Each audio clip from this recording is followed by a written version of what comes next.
But when the Nazis came in, the government in the Czech Republic fled to England, and the whole time they were planning how they could assassinate the main leader of the Nazis, who was in the Czech Republic.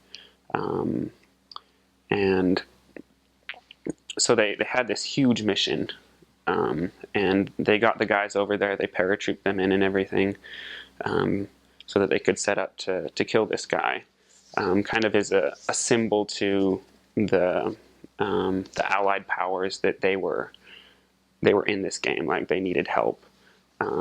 But so they end up kind of failing the mission in a sense. They shoot the guy's car and it blows up, but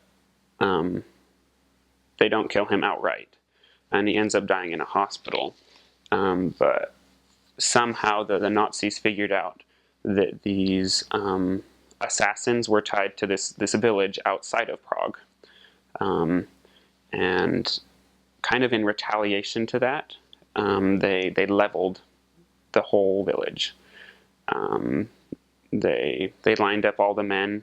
They assassinated them in front of their families.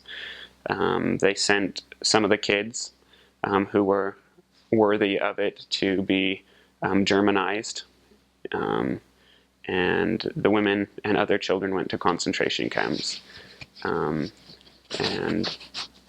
these assassins who had gotten away from the scene were hiding in a church, in a crypt actually, in a crypt of a church, and one of their friends ratted them out.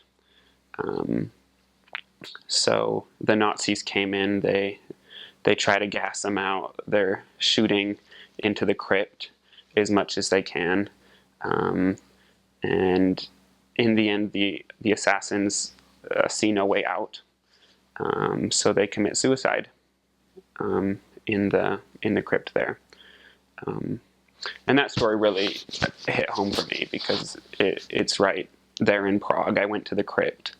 I've been in that place. I drove by the village that was completely leveled.